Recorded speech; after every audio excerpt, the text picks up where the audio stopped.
ഒരേ തൂവൽപക്ഷികളാണ്, ഒറ്റക്കെട്ടായി നിൽക്കും. അതുകൊണ്ട് ടോംസിൻ്റെ കാര്യത്തിൽ അസോസിയേഷൻ അകലം പാലിക്കണം, പാമ്പാടിയുടെ കാര്യത്തിൽ അസോസിയേഷൻ അകലം പാലിക്കണമെന്ന് പറഞ്ഞിട്ട് ഒരു കാര്യവുമില്ല. ഇതിനെ നേരിടേണ്ടത് സർക്കാരാണ്. ആ സർക്കാരാണ് സാവകാശം ആവശ്യപ്പെടുന്നതും. ശ്രീ ഷാജിർ ഖാൻ, ഈ മന്ത്രിയുടെ വാക്കുകൾ ആർക്കൊപ്പമാണ് അവർ എന്നാണ് വ്യക്തമാക്കുന്നത്? അല്ല, ഈ സർക്കാർ മാനേജ്മെൻറ്റുകളുടെ സർക്കാരാണ് എന്നുള്ളത് വളരെ വ്യക്തമാണല്ലോ. ഇപ്പോൾ അദ്ദേഹത്തിൻ്റെ വാക്കുകളിലും അത് പൊതുഞ്ഞാണ് പറയാൻ ശ്രമിച്ചതെങ്കിലും ഈ സർക്കാർ നേരത്തെ ഉണ്ടാക്കിയ കരാറിൻ്റെ തുടർച്ചയായി മാനേജ്മെൻറ്റുകൾക്ക് യഥേഷ്ടം എന്തും ചെയ്യാനുള്ള ലൈസൻസ് നൽകിയിരിക്കുകയാണ്. അതുകൊണ്ടാണല്ലോ ഇപ്പോൾ ഈ ജിഷ്ണുവിന് അടിച്ചു കൊന്ന് കെട്ടിത്തൂക്കാൻ പാകത്തിൽ നമ്മുടെ സ്വാശ്രയ മാനേജ്മെൻറ്റുകൾക്ക് എങ്ങനെ ധൈര്യമുണ്ടായി? ഇത് നടന്നുകൊണ്ടേയിരിക്കുകയാണ്. എത്രയോ വർഷങ്ങളായി നടന്നുകൊണ്ടിരിക്കുന്ന കാര്യങ്ങളാണ്. ഓരോരോ കാര്യങ്ങളായി ഇപ്പോൾ പുറത്തു വന്നുകൊണ്ടിരിക്കുന്നു. പക്ഷേ എന്ത് നടപടി സ്വീകരിച്ചു? നമ്മളിപ്പോൾ നെഹ്റു കോളേജ് ഓഫ് എഞ്ചിനീയറിംഗിൽ നടന്ന സംഭവം, ഈ കൊലപാതകം, ആ കൊലപാതകത്തിന് ഉത്തരവാദിയായിട്ടുള്ള ആർക്കെങ്കിലുമെതിരെ ഈ ഗവൺമെൻറ് എന്തെങ്കിലും നടപടി ഇതുവരെ എടുത്തിട്ടുണ്ടോ? ഒരു FIR, ആ വിധത്തിൽ ഒരു ക്രിമിനൽ കേസ് ഫയൽ ചെയ്തിട്ടുണ്ടോ? എന്തുകൊണ്ട് ചെയ്യുന്നില്ല? ഇപ്പോൾ സാങ്കേതിക സർവകലാശാലയുടെ ഒരു അന്വേഷണ സംഘം പോയി അവിടെ പോയി കണ്ടെത്തി, എന്താണ്, കോപ്പി അടിച്ചിട്ടില്ല എന്ന് മനസ്സിലായി. അപ്പോൾ കോപ്പി അടിക്കാത്ത ഒരു വിദ്യാർത്ഥിയെ, ബ്രില്യൻ്റ് ആയിട്ടുള്ള ഒരു സ്റ്റുഡൻറ്റിനെ കൊന്നു കെട്ടിത്തൂക്കി എന്ന് വേണം പറയാൻ. അതല്ലെങ്കിൽ അയാൾ മരണത്തിലേക്ക് നയിച്ചു, ആത്മഹത്യയിലേക്ക് നയിച്ചാലും കൊലപാതകം തന്നെയാണ്. അപ്പോൾ അതിന് ഉത്തരവാദിയായിട്ടുള്ള മാനേജറെ അറസ്റ്റ് ചെയ്യണമെന്ന് ഞങ്ങൾ ആവശ്യപ്പെടുകയുണ്ടായി. ഒരു നടപടിയും സ്വീകരിച്ചിട്ടില്ല. ആ വിധത്തിലൊരു കേസ് പോലും ഫയൽ ചെയ്തിട്ടില്ല. എന്താ ചെയ്യാത്തത്? കാരണം ഈ ഗവൺമെൻറ് ഈ സ്വാശ്രയ മാനേജ്മെൻറ്റുകളുടെ ഗവൺമെൻറ്റായി നിൽക്കുന്നു, അവരുടെ മുന്നിൽ ഓച്ഛാനിച്ച് നിൽക്കുന്നു. അതുകൊണ്ടാണ് നാളെ അവർ ഏകപക്ഷീയമായി പ്രഖ്യാപിച്ചിരിക്കുന്നത്. ഞങ്ങൾ അടച്ചിടുമെന്ന് പ്രഖ്യാപിക്കുകയാണ്. ആ ഒരു സമ്മർദ്ദതന്ത്രം പ്രയോഗിക്കുകയാണ്. അതിനെ ചോദ്യം ചെയ്യാൻ ഈ നിമിഷം വരെ ഇപ്പോൾ വേണു ചോദിക്കുന്നു വിദ്യാഭ്യാസ മന്ത്രിയോട്, എന്തുകൊണ്ട് നിങ്ങൾ നടപടിയെടുക്കുന്നില്ല എന്ന് ചോദിക്കുമ്പോൾ അതിന് ഡിഫെൻസീവിൽ ഉത്തരം പറയുന്നു എന്നുള്ളതല്ലാതെ അതിന് നടപടി സ്വീകരിച്ചിട്ടില്ല, അതിനെക്കുറിച്ച് അവർ ആലോചിച്ചിട്ടില്ല. ആലോചിച്ചിരുന്നെങ്കിൽ ഇപ്പോൾ ഈ ചാനൽ ചർച്ചയിലെങ്കിലും വിദ്യാഭ്യാസ മന്ത്രിക്ക് തൻ്റെ ഇടത്തോടെ പറയാൻ കഴിയുമായിരുന്നു, ഞങ്ങൾ മാനേജ്മെന്റിനോട് ആവശ്യപ്പെട്ടിട്ടുണ്ട്, ആ നടപടിയിൽ നിന്ന് പിൻവലിയണം എന്ന് പറഞ്ഞിട്ടുണ്ട് എന്ന് പറയുമായിരുന്നല്ലോ. അപ്പോൾ വ്യക്തമാണ്. ശരി. Shri KM Moosa, engineering management അസോസിയേഷന്റെ മുൻ സെക്രട്ടറി, ഇപ്പോൾ തത്സമയം ചേരുകയാണ് നമ്മോടൊപ്പം. ശ്രീ മൂസ, എന്തിനാണ് നിങ്ങൾ നാളെ സൂചന സമരം എന്ന നിലയിൽ സ്ഥാപനങ്ങൾ അടച്ചിടുന്നത്? ഞങ്ങൾ ഇന്ന് ഞാനടക്കം ഞങ്ങളുടെ എക്സിക്യൂട്ടീവ് കമ്മിറ്റി ഇന്ന് കൂടുവാനായിട്ട് നിശ്ചയിച്ചിരുന്നു. നേരത്തെ നിശ്ചയിച്ചതനുസരിച്ച് ഞങ്ങളവിടെ രാവിലെ 10 മണിക്ക് ചെന്നു. ഏതാണ്ട് 15ഓളം ആളുകൾ എക്സിക്യൂട്ടീവ് കമ്മിറ്റിയിലുണ്ടായിരുന്നു. 24 പേരെയാണ് തിരഞ്ഞെടുത്തത് കഴിഞ്ഞ എക്സിക്യൂട്ടീവ് കമ്മിറ്റി. അതിൽ ഞാനടക്കം 15 പേരോളം ആ എക്സിക്യൂട്ടീവ് കമ്മിറ്റിയിൽ ചെന്നതിന് ശേഷം ഞങ്ങൾ എക്സിക്യൂട്ടീവ് കമ്മിറ്റി തുടങ്ങുന്ന സമയത്ത് ഇതിനു മുമ്പ് ഞങ്ങളുടെ അസോസിയേഷൻ്റെ ഓഫീസിൽ ഇങ്ങനെ ഒരു സംഭവങ്ങളെക്കുറിച്ചോ അല്ലെങ്കിൽ മറ്റു കാര്യങ്ങളെക്കുറിച്ചോ പോലീസ് ഇടപെടേണ്ട കാര്യങ്ങളോ ഒന്നും ഉണ്ടായിട്ടില്ല. ഞങ്ങളവിടെ ചെന്ന് തുടങ്ങുന്ന സമയത്ത് 8-10 ആളുകൾ കുറുവടിയും അതുപോലെ തന്നെ മാരക ആയുധങ്ങളുമായി ഞങ്ങളെ അപായപ്പെടുത്താവുന്ന ലെവലിലേക്കാണ് വന്നത്. കാരണം എന്താണെന്ന് ചോദിച്ചപ്പോൾ അവർ എല്ലാ ജനൽ ചില്ലുകളും കെട്ടിടത്തിൻ്റെ പല ഭാഗങ്ങളും അതിനകത്തുള്ള മുഴുവൻ സാധനങ്ങളും ഏതാണ്ട് 2 ലക്ഷം രൂപയോളം, അല്ല 1 കോടി രൂപയോളം നഷ്ടം മൊത്തം കണക്കാക്കത്തക്ക വിധത്തിൽ ആ കെട്ടിടത്തിൻ്റെ എല്ലാ സാധനങ്ങളും നഷ്ടപ്പെടുത്തി അവർ ജാഥ വിളിച്ചു വന്നത് KSU എന്ന് പറഞ്ഞാണ്. അത് KSUവിൽപ്പെട്ടവരാണോ അല്ലയോ എന്നൊന്നും ഞങ്ങൾക്കറിയില്ല. എന്തായാലും ദൈവത്തിൻ്റെ അനുഗ്രഹം കൊണ്ട് അതിൻ്റെ മുമ്പിലുള്ള ഡോറ് ഓട്ടോമാറ്റിക് ലോക്കായിപ്പോയി. അതുകൊണ്ട് ഞങ്ങൾ അതിൻ്റെ അകത്ത് 10-15 പേര് ഒരു വിധത്തിൽ രക്ഷപ്പെട്ടു എന്ന് തന്നെ പറയാം. കാരണം അവർ മാരക ആയുധങ്ങളുമായിട്ടാണ് വന്നത്. എന്ത് കാര്യത്തിനാണ് ഈ ഇതുപോലുള്ള ഒരു കാര്യങ്ങൾ ഇവിടെ ഈ നാട്ടിലുണ്ടാക്കുന്നത്? അതാണ് ഞങ്ങൾ ചോദിക്കുന്നത്. ഒരു വിഷയം ഉണ്ടായാൽ എന്താണ് വിഷയം എന്ന് പഠിക്കുന്നതിന് പകരം ശ്രീ KM മൂസ 2 ലക്ഷം പോയി എന്ന് പറഞ്ഞപ്പോൾ നൊന്തു. അത് 2 കോടി എന്ന് സ്വയം തിരുത്തി, അപ്പോഴും നോവ് ബാക്കി. ഈ KSUക്കാർ എന്ന് പറഞ്ഞ് വികാരത്തോടെ അങ്ങോട്ടേക്ക് വന്ന് ആ സ്ഥാപനം അടിച്ച് തകർത്ത വിദ്യാർത്ഥികളെ അതിന് പ്രേരിപ്പിച്ചത് ഒരു ജീവന്റെ വില എന്താണെന്ന് എന്നുള്ള അറിവാണ്. നിങ്ങൾക്കത് ഇനിയും മനസ്സിലാകില്ല. അതാണ് നിങ്ങളും അവരും തമ്മിലുള്ള വ്യത്യാസം. അല്ല, ബഹുമാനപ്പെട്ട വിദ്യാർത്ഥികളോട് എനിക്ക് പറയാനുള്ളത് എന്താണെന്നറിയോ? ഞങ്ങൾ കാലങ്ങളായി വിദ്യാഭ്യാസ സ്ഥാപനങ്ങൾ നടത്തുന്നവരാണ്. ഇപ്പോഴത്തെ സാഹചര്യത്തിൽ അറ്റൻഡൻസ് ഷോർട്ടേജ്, ഇൻറ്റേർണൽ മാർക്ക്, അതുപോലെ തന്നെ അങ്ങനെയുള്ള കാര്യങ്ങൾ വരുമ്പോൾ കുട്ടികൾ തങ്ങളുടെ മാനസികാവസ്ഥ അവർക്ക് തകരുകയാണ്. ആ മാനസികാവസ്ഥ തകരുമ്പോൾ ഇതുപോലുള്ള സൂസൈഡ് പോലുള്ള അറ്റംപ്റ്റുള്ള കുട്ടികൾ പെട്ടെന്ന് തന്നെ ആ പ്രവണതയിലേക്ക് ആ കുട്ടികൾ തള്ളപ്പെടുകയാണ്. അതാണിപ്പോൾ നടന്നുകൊണ്ടിരിക്കുന്ന കാര്യം. അതിനിപ്പോൾ ഇവിടെ എന്താണെന്ന് വെച്ചാൽ അധ്യാപക വിദ്യാർത്ഥി രക്ഷകർത്താക്കളുടെ ഒരു സഹകരണം ഉണ്ടെങ്കിൽ തീർച്ചയായിട്ടും ഇതുപോലുള്ള മാനസിക പിരിമുറുക്കത്തിൽ നിന്ന് ഈ കുട്ടികളെ രക്ഷപ്പെടുത്താൻ കഴിയും. അങ്ങനെയെങ്കിൽ ക്രൈംബ്രാഞ്ച് അന്വേഷണം, അങ്ങനെയെങ്കിൽ സർക്കാരിന്റെ ക്രൈംബ്രാഞ്ച് അന്വേഷണം എന്നത് ഈ സാഹചര്യം കൃത്യമായി മനസ്സിലാക്കാതെയുള്ളൊരു നടപടിയായി പോയോ? വിദ്യാർത്ഥികളെയും അധ്യാപകരെയും നിങ്ങളെയും എല്ലാം വിളിച്ചിരുത്തി മനപരിവർത്തന ക്ലാസ് എടുത്താൽ മതിയായിരുന്നോ? സർക്കാർ അതിനുള്ള നടപടികളായിരുന്നോ സ്വീകരിക്കേണ്ടത്? ഞാൻ പറഞ്ഞതല്ല, അതുപോലുള്ള ക്ലാസ്സുകൾ ഈ കോളേജുകളിലെല്ലാം കേരളത്തിൽ നടത്തുന്നുണ്ട്. പക്ഷേ ഇവിടെ ക്രൈംബ്രാഞ്ചോ ആരും അന്വേഷിച്ചോട്ടെ, ഇതിൻ്റെ സത്യാവസ്ഥ പുറത്തു വന്നോട്ടെ, ഞങ്ങൾക്ക് യാതൊരു ബുദ്ധിമുട്ടുമില്ല. പക്ഷേ ഈ സ്ഥാപനങ്ങൾ അടിച്ചു തകർക്കുന്നു, ഞങ്ങളുടെ അസോസിയേഷൻ്റെ കൊച്ചിയിലുള്ള ഇതുപോലെ ഓഫീസുകൾ തകർക്കുന്നു, ഞങ്ങളെ വധിക്കാൻ ശ്രമിക്കുന്നു. ഇതൊന്നും ഒരു സ്റ്റുഡൻസ് അസോസിയേഷനും യൂണിയനും നമുക്കൊരു വിഷയമുണ്ടായാൽ നിങ്ങൾ വിദ്യാർത്ഥികളെ എഞ്ചിനീയറിംഗ് പഠിപ്പിക്കാനായി ലക്ഷങ്ങൾ ഫീസ് വാങ്ങി അവിടെ വരുന്ന വിദ്യാർത്ഥികളെ മരണത്തിലേക്ക് തള്ളിവിട്ടുകൊണ്ടിരിക്കുകയല്ലേ? ഈ ജിഷ്ണുവിനെ കരണത്തടിച്ചതിന്റെ പാടുകളുണ്ടല്ലോ. അവിടെ ഇടിമുറി എന്ന് പറയുന്ന ഒരു വലിയ മുറി ആ കോളേജിൽ, നെഹ്റു കോളേജിൽ പ്രവർത്തിക്കുന്നു എന്നാണല്ലോ പറയുന്നത്. അവിടുത്തെ രക്ഷിതാക്കൾ, അവിടുത്തെ വിദ്യാർത്ഥികൾ ഇത് സാക്ഷ്യപ്പെടുത്തുന്നുണ്ടല്ലോ. എത്ര വിദ്യാർത്ഥികളെയാണ് ഈ ഇടിമുറിയിൽ കൊണ്ടുപോയി ശാരീരികമായി പീഡിപ്പിച്ചുകൊണ്ടിരിക്കുന്നത്, അവിടെ ആ കുട്ടികളെ മരണത്തിലേക്ക് തള്ളിവിട്ടുകൊണ്ടിരിക്കുന്നത്? എന്തുകൊണ്ടാണ് നിങ്ങളുടെ അസോസിയേഷൻ ആ നടപടിയെ എതിർക്കാത്തത്, ചോദ്യം ചെയ്യാത്തത്? അത് കഴിഞ്ഞ എഗ്രിമെൻ്റ് നോക്കിയാൽ നിങ്ങൾക്കറിയാം. ഒരു സ്വാശ്രയ കോളേജ് കഴിഞ്ഞ വർഷം വരെ 1 ലക്ഷം മുതൽ NRI കോട്ടയിൽ 1.5 ലക്ഷം രൂപയും മാനേജ്മെൻറ്റ് കോട്ടയിൽ 1 ലക്ഷം രൂപയും സർക്കാർ വാങ്ങിക്കൊള്ളാൻ പറഞ്ഞ ഫീസ് ഞങ്ങൾ തന്നെ അങ്ങോട്ട് പറഞ്ഞ് അത് 50,000 രൂപ ഫീസ് കുറച്ചു. അങ്ങനെ ഇവിടുത്തെ ഈ എഞ്ചിനീയറിംഗ് കോളേജിൻ്റെ എല്ലാ കാര്യങ്ങളിലും ഫീസ് കുറയ്ക്കാനാണ് ഇവിടുത്തെ മാനേജ്മെൻറ്റ് നിന്നത്. രണ്ടാമത് താങ്കൾ പറഞ്ഞ ഒരു കാര്യം, അവിടെ ഇടിമുറി ഉണ്ടെന്നാണ്. ഈ കുട്ടിയുടെ സഹോദരൻ കഴിഞ്ഞ 4 വർഷക്കാലം ഈ കുട്ടി പഠിക്കുന്നതിന് മുമ്പ് അവിടെ പഠിച്ച വിദ്യാർത്ഥിയാണ്, അത് മനസ്സിലാക്കണം. അവർ പഠിച്ച് ഡിഗ്രി വാങ്ങി പോയ വിദ്യാർത്ഥിയാണ് ഈ കുട്ടിയുടെ സഹോദരൻ.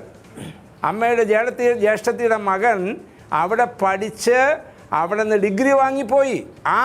അദ്ദേഹവും അദ്ദേഹത്തിന്റെ കുടുംബവുമാണ് ഈ കുട്ടിയെ കൊണ്ടുവന്ന് ഇടിമുറി എന്ന് പറയുന്ന ഒരു സംഗതി ചേരുമോ? നമ്മൾ ഈ വ്യാജമായ വിജിൻ, ഓക്കെ, ഞങ്ങൾക്കൊരു ചോദ്യം ശ്രീ മൂസയോട് ഞങ്ങൾക്ക് ചോദിക്കാനുണ്ട്. പറഞ്ഞോളൂ. ഈ എഞ്ചിനീയറിംഗ് ഇന്ന് നിങ്ങൾ പറഞ്ഞല്ലോ, ഞങ്ങൾ മീറ്റിംഗ് കൂടിയപ്പോൾ അതിനകത്തെ കയറി വന്ന് അടിച്ചു തകർത്തു. ഇന്നലെ നിങ്ങളെ കോളേജ് അടിച്ചു തകർത്തു. നിങ്ങൾ ഭയന്നു, ദൈവത്തിന്റെ രക്ഷ കൊണ്ട് രക്ഷപ്പെട്ടു. ഞാൻ ഒരു കാര്യത്തിൽ ഞങ്ങൾക്ക് സന്തോഷമുണ്ട്. എന്താണെന്നറിയോ? ഇവരുടെ ഭൂരിപക്ഷ ക്യാമ്പസുകളിലും വിദ്യാർത്ഥി രാഷ്ട്രീയ സംഘടന പ്രവർത്തനങ്ങൾക്ക് അനുമതിയില്ല.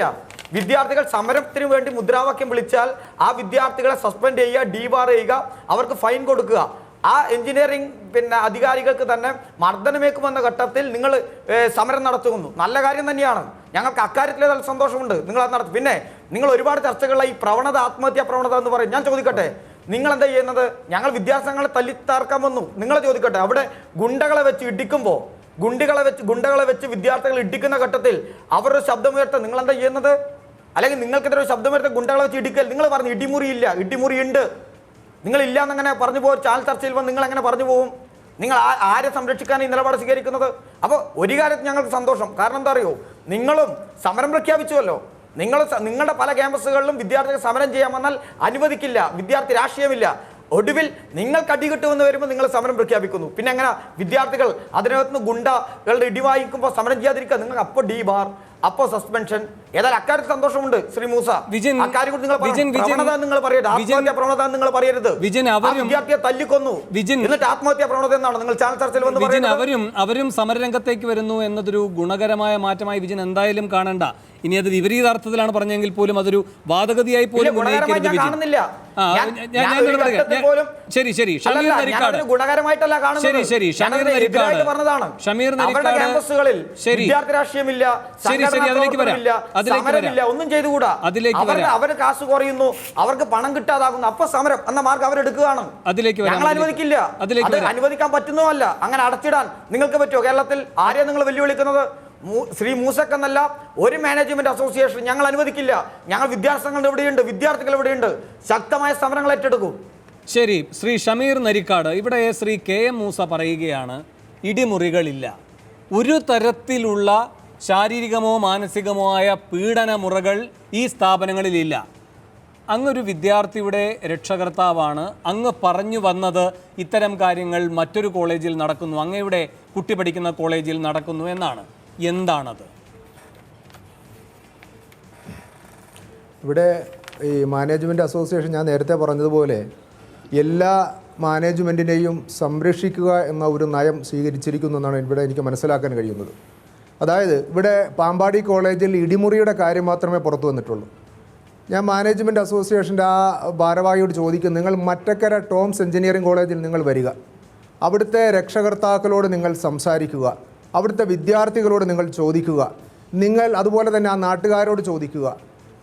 അവിടെ നടക്കുന്ന ക്രൂരമായ പീഡനങ്ങൾ, ഒന്നാമതായി യാതൊരുവിധ അടിസ്ഥാന സൗകര്യവുമില്ലാത്ത കോളേജ്, അതിൻ്റെ കാര്യം അവിടെ നിൽക്കട്ടെ.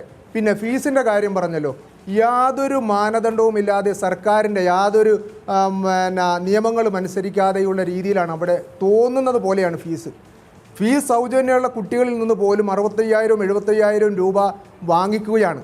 അത് ഫീസ് കൃത്യമായി അടച്ചില്ലെങ്കിൽ അവരെ ക്ലാസ്സിൽ നിന്ന് ഇറക്കി വിടുക, കുട്ടികളുടെ മുമ്പിൽ വെച്ച് ആക്ഷേപിക്കുക, അതുപോലെ തന്നെ മാനസികമായി പീഡിപ്പിക്കുക, മെസ് ഹാളിൽ വെച്ച് മറ്റു കുട്ടികളുടെ മുമ്പിൽ വെച്ച് പീഡിപ്പിക്കുക, അങ്ങനെ ഒരു ഭാഗത്ത് അത് നടക്കുന്നു. തോന്നിയതുപോലെയാണ് മറ്റക്കര ടോംസ് എഞ്ചിനീയറിംഗ് കോളേജിൽ ഫീസുള്ളത്. അതുപോലെ തന്നെ അവിടെ ഒരു ഫീസ് നൽകുന്നതിന് യാതൊരുവിധ റെസിപ്റ്റും കൊടുക്കാറില്ല, വെള്ള പേപ്പറിൽ എഴുതി കൊടുക്കുകയാണ്. അങ്ങനെയാണ് ഫീസിൻ്റെ ഈ ഒരു കോളേജിലെ അവസ്ഥ. മറ്റു കോളേജുകളിൽ നിന്ന് ഓരോരോ പീഡനങ്ങളും മറ്റുമൊക്കെ പുറത്തു വന്നുകൊണ്ടേയിരിക്കുകയാണ്.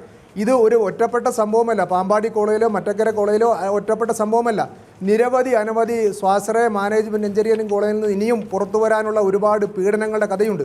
ഈ മറ്റക്കര ടോംസ് കോളേജിൽ ഒരു ഭാഗത്ത് ഇങ്ങനെയാണെങ്കിൽ മറ്റൊരു ഭാഗത്ത് വിദ്യാർത്ഥികളെ മാനസികമായി പീഡിപ്പിക്കുന്നുണ്ട്.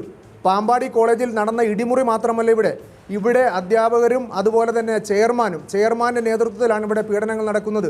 മാനസികമായി പീഡിപ്പിക്കുന്നു, ശാരീരികമായി പീഡിപ്പിക്കുന്നു, ലൈംഗിക ചുവയോടുകൂടി സംസാരിക്കുന്നു, അതുപോലെ തന്നെ വീട്ടുകാരറിയാതെ യാതൊരു കാര്യവുമില്ലാതെ അവരെ സൈക്കാട്രിക് കൗൺസിലിങ്ങിന് വിധേയമാക്കുന്നു. ഞാൻ ചോദിക്കട്ടെ, എന്തടിസ്ഥാനത്തിലാണ് ഇവർ ഇവിടെ കൗൺസിലിങ്ങിന് വിധേയമാക്കുന്നത്? അവരുടെ വീട്ടുകാരറിയണ്ടേ? അവരുടെ കുട്ടിക്ക് എന്താണ് അസുഖമെന്നറിയണ്ടേ? ഇവിടെ നേരത്തെ പറഞ്ഞല്ലോ ആത്മഹത്യാ പ്രവണത എന്ന് പറഞ്ഞല്ലോ. ഞാൻ മനസ്സിലാക്കുന്നത് ഇത് മാനേജ്മെൻറ്റുകളുടെ ഒരു ഗൂഢതന്ത്രമാണ്. കാരണം ഒരു കാരണവുമില്ലാതെ ഒരു ആവശ്യവുമില്ലാതെ അവരുടെ വീട്ടുകാരറിയാതെ കുട്ടികളെ തോന്നുന്നത് പോലെ സൈക്കാട്രിക് കൗൺസിലിങ്ങിന് വിധേയമാക്കുക, എന്നിട്ട് അതിൻ്റെ ഫീസ് ഈടാക്കുക. ഇത് ഈ മറ്റക്കര ടോംസ് എഞ്ചിനീയറിംഗ് കോളേജിൽ നടക്കുന്ന വിഷയമാണ്. അതുപോലെ തന്നെ പെൺകുട്ടികളോട് ലൈംഗിക ചുവയോടുകൂടി അവിടുത്തെ ചെയർമാൻ സംസാരിച്ചു. അതായത് പാതിരാത്രി. നിങ്ങൾ ഒരു കാര്യം മനസ്സിലാക്കേണ്ടത്, ടോംസ് എഞ്ചിനീയറിംഗ് കോളേജിൽ നിലവിൽ അവിടുത്തെ അവസ്ഥകൾ വളരെ ദയനീയമാണ്. അവിടെ ഒരു ഹോസ്റ്റലിന്, ലേഡീസ് ഹോസ്റ്റലിനോ അതുപോലെ തന്നെ അല്ലെങ്കിൽ ബോയ്സിൻ്റെ ഹോസ്റ്റലിനോ വാർഡന്മാരില്ല. അവിടുത്തെ അധ്യാപകരാണ് അവിടുത്തെ വാർഡനായി പലപ്പോഴായി അവിടെ നിയമിക്കപ്പെടുന്നത്. അവർക്ക് യാതൊരു ഉത്തരവാദിത്വവുമില്ല. അതുപോലെ തന്നെ പാതിരാത്രി നേരത്ത് ആ അക്കാഡമിക്കലി യാതൊരു ബന്ധവുമില്ലാത്ത ചെയർമാൻ ലേഡീസ് ഹോസ്റ്റലിലും ബോയ്സ് ഹോസ്റ്റലിലും മാറി സഞ്ചരിക്കുകയാണ്. പെൺകുട്ടികൾ നൈറ്റ് ഡ്രസ്സിൽ വന്ന് അദ്ദേഹത്തിൻ്റെ മുമ്പിൽ നിൽക്കണം. ഇത് അവിടുത്തെ പെൺകുട്ടികൾ കോട്ടയം SP കൊടുത്ത പരാതിയിൽ പറഞ്ഞിട്ടുള്ള കാര്യമാണ്. അതുപോലെ തന്നെ കോട്ടയം ജില്ലാ കളക്ടർ മുമ്പാകെ, മുഖ്യമന്ത്രിയുടെ മുമ്പാകെ ഒക്കെ പറഞ്ഞിട്ടുള്ള കാര്യമാണ്.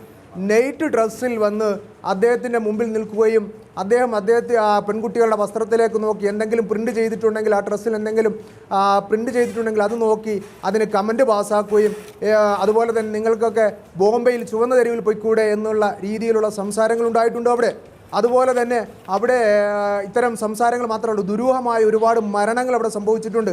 ഹിരൺ മോഹൻദാസ് എന്ന് പറയുന്ന കുട്ടിയുടെ തിരോധാനം, അതുപോലെ തന്നെ ഒരു പെൺകുട്ടി ആ കോളേജിൽ നടന്ന ഒരു വിഷയവുമായി ബന്ധപ്പെട്ട് അദ്ദേഹത്തിൻ്റെ ആ പെൺകുട്ടിയുടെ പിതാവ് ആ പെൺകുട്ടിയെ വെട്ടിക്കൊലപ്പെടുത്തിയതിന് ശേഷം പിതാവ് ആത്മഹത്യ ചെയ്ത സംഭവം അവിടെ ഉണ്ടായിട്ടുണ്ട്. മറ്റൊരു പെൺകുട്ടി അവിടെ ആത്മഹത്യ ചെയ്തിട്ടുണ്ട്. ഏറ്റവും അവസാനമായി ഈ കഴിഞ്ഞ മാസങ്ങളിലായി അവിടെ ഒരു പെൺകുട്ടിയെ മോശമായി ഏതോ ഒരു കൂടെ പഠിക്കുന്ന ഒരു കുട്ടിയോട് സംസാരിച്ചു എന്നതിൻ്റെ പേരിൽ, അതുപോലെ തന്നെ മറ്റക്കര ടോംസ് എഞ്ചിനീയറിംഗ് കോളേജിൽ ആൺകുട്ടികളും പെൺകുട്ടികളും തമ്മിൽ സംസാരിക്കാൻ പാടില്ല, സംസാരിച്ചാൽ 500-ഉം 1000 രൂപ പിഴയാണ്. അവിടെ ഏതോ ഒരു ആൺകുട്ടിയുമായി സംസാരിച്ചു എന്നതിൻ്റെ പേരിൽ ആ പെൺകുട്ടിയെ പിതാവിനെ വിളിച്ചു വരുത്തി പിതാവിൻ്റെ മുമ്പിൽ വെച്ച് മോശമായ രീതിയിൽ സംസാരിക്കുകയും ആക്ഷേപിക്കുകയും പിതാവിനെ ചേർത്തുകൊണ്ട് വളരെ മോശമായ രീതിയിൽ ആക്ഷേപിച്ചു.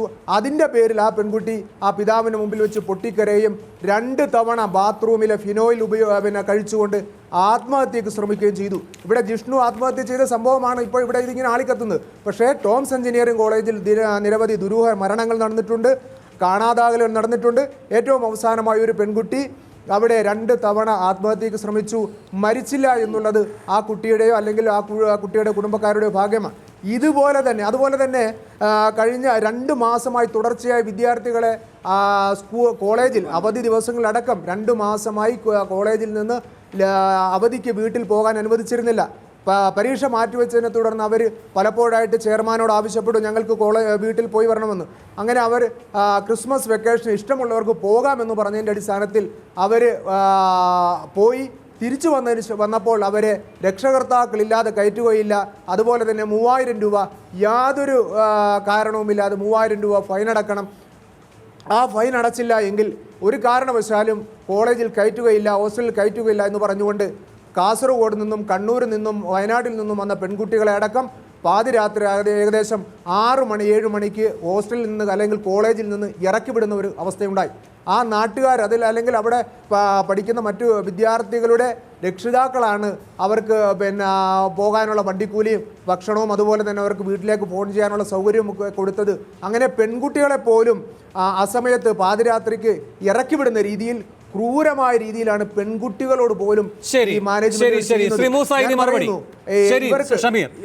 മറുപടി.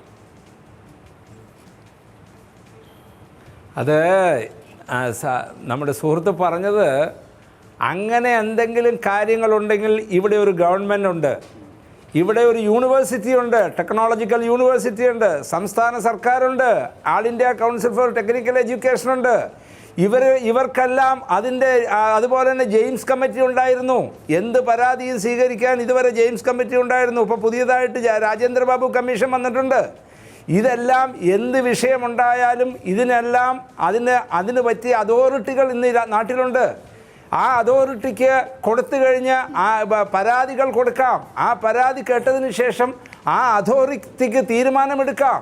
അങ്ങനെയുള്ള ഏത് കോളേജിനാണെങ്കിലും എന്ത് വിഷയമുണ്ടെങ്കിലും തീരുമാനമെടുത്തോട്ടെ. അതിന് അസോസിയേഷൻ ഒരു കാരണവശാലും അതിന് അങ്ങനെയുള്ള ഞാൻ പറയതേ. ഞാൻ ഒരു കാര്യം കൂടെ പറയാം. താങ്കളുടെ അറിവിലേക്ക് ഒരു കാര്യം പറഞ്ഞോട്ടെ. ഇപ്പോൾ ഷമീർ പറഞ്ഞ മത്തക്കര കോളേജിലെ കാര്യങ്ങളെല്ലാം തന്നെ ഞാൻ ആവർത്തിക്കുന്നില്ല, അതെല്ലാം സത്യമാണ്. അതിൽ താങ്കൾ ചോദിച്ചല്ലോ, പരാതി കൊടുക്കുന്നതിനെ കുറിച്ച് ചോദിച്ചല്ലോ. 2004 കൊടുത്ത പരാതി ഇനിയും തീർപ്പ് കൽപ്പിക്കപ്പെട്ടിട്ടില്ല. 2009 ജൂലൈ 18-ാം തീയതിയാണ് ബിജിനയെ വെട്ടിക്കൊല്ലുന്നത്. ബിജിന അന്ന് മരിക്കുമ്പോൾ ഗർഭിണിയായിരുന്നു. ആരാ ഗർഭിണിയാക്കിയത്? ആ അമ്മ കൊടുത്ത പരാതിയിൽ പറയുന്നു, ഈ ടോം എന്ന് പറയുന്ന അവിടുത്തെ ചെയർമാനാണ് അതിന് ഉത്തരവാദി എന്ന് പറയുന്ന പരാതി ഇപ്പോഴും ഉണ്ട്. ആ വിഷയത്തിൽ ഗവൺമെൻറ് പ്രഖ്യാപിച്ച ക്രൈംബ്രാഞ്ചിൻ്റെ അന്വേഷണ റിപ്പോർട്ട്, ക്രൈംബ്രാഞ്ചിൻ്റെ രാജൻ CI, അന്നത്തെ CI അദ്ദേഹമാണ് FIR തയ്യാറാക്കിയത്. അദ്ദേഹത്തിനെയാണ് കമ്മീഷനെ ഏൽപ്പിച്ചത്. അദ്ദേഹത്തിൻ്റെ റിപ്പോർട്ട് വന്നിട്ടുണ്ട്. ആ റിപ്പോർട്ട് പക്ഷേ ശ്രീ ഉമ്മൻചാണ്ടി മുഖ്യമന്ത്രിയായിരുന്ന സമയത്ത് അട്ടിമറിക്കുകയും അതിനെ തുടർന്ന് ഒരു ആക്ഷനും എടുക്കുകയും ചെയ്യാതെ പോയ ഒരു സംഭവമുണ്ട്. 2007 ഇലന്തിക്കരയിലെ ഒരു വിദ്യാർത്ഥിനി ലിജ എന്ന് പറയുന്ന വിദ്യാർത്ഥിനി ആത്മഹത്യ ചെയ്തു. അതിന് ഉത്തരവാദി ഈ പറയുന്ന ടോം എന്ന് പറയുന്ന അവിടുത്തെ ചെയർമാനാണ് എന്ന് അവർ നൽകിയ പരാതിയിൽ ഉണ്ട്. മറ്റക്കര വിശ്വേശ്വരയ്യ എന്ന പേരിൽ അന്ന് പ്രവർത്തിച്ചിരുന്ന ഈ കോളേജിൽ അതിനുശേഷം ശ്രീ രാജൻ എന്ന് പറയുന്ന ആള് തൻ്റെ മകളെ പീഡിപ്പിക്കാൻ ശ്രമിച്ച കേസ് വെച്ചുകൊണ്ട് ഒരു പരാതി സമർപ്പിക്കുകയുണ്ടായി. താങ്കൾക്ക് ഒരുപക്ഷെ അറിയില്ലായിരിക്കാം. ആ കേസ് അട്ടിമറിച്ചു എന്ന് മാത്രമല്ല, അന്ന് 2010 ശ്രീ VS സുനിൽകുമാർ ഒരു സബ്മിഷൻ അന്ന് നിയമസഭയിൽ അവതരിപ്പിക്കുകയുണ്ടായി ഈ വിഷയത്തിൽ. പക്ഷേ ആ സബ്മിഷൻ്റെ അടിസ്ഥാനത്തിൽ ഒരു നടപടിയും പിന്നീട് എടുക്കുകയുണ്ടായില്ല. പിന്നീട് ആ രാജനെ, രക്ഷിതാവിനെ അറസ്റ്റ് ചെയ്ത് ജയിലിലടക്കുകയുണ്ടായി. ശ്രീ രാജൻ ഇപ്പോൾ ആ കേസ് നടത്തിക്കൊണ്ടിരിക്കുകയാണ്. 2011 ശ്രീമാൻ ശ്രീജിത്ത് അന്ന് DIG ആണ്. അദ്ദേഹം കൊടുത്തൊരു റിപ്പോർട്ടുണ്ട് ഈ ടോംസ് കോളേജിനെതിരായിട്ടുള്ള. ആ റിപ്പോർട്ടിൻ്റെ സ്ഥിതി എന്താണ്? അതെല്ലാം അട്ടിമറിക്കപ്പെട്ടിരിക്കുന്നു. ശ്രീ ഉമ്മൻചാണ്ടിക്ക് ഈ കോളേജുമായി എന്താണ് ബന്ധമെന്ന് അറിയണം. ഇപ്പോൾ നമ്മൾ ഈ ചർച്ച നടത്തിക്കൊണ്ടിരിക്കുമ്പോൾ 7 മണിക്ക് 6 മണിക്ക് ചർച്ച തുടങ്ങിക്കഴിഞ്ഞു. ശ്രീ ഉമ്മൻചാണ്ടിയുടെ വീട്ടിൽ നിങ്ങളുടെ ഈ മറ്റക്കര കോളേജിലെ രക്ഷിതാക്കളുമായി ശ്രീ ഉമ്മൻചാണ്ടിയുമായുള്ള ചർച്ച നടന്നുകൊണ്ടിരിക്കുകയാണ്. പക്ഷേ ഈ ചർച്ചകൾ എന്തിനാണ് വരുന്നത്? ചർച്ചകൾ ഈ പ്രശ്നം അവസാനിപ്പിക്കാനോ പ്രശ്നത്തിന് പരിഹാരം ഉണ്ടാക്കാനോ അല്ല, അവിടെ ഒരു സെറ്റിൽമെന്റ് ഉണ്ടാക്കി വിടുകയാണ്. ശരി, എനിക്ക് വേഗം ഒരു ഇടവേളയിലേക്ക് പോകണം. ഇടവേളയ്ക്ക് ശേഷം തിരികെ എത്താം.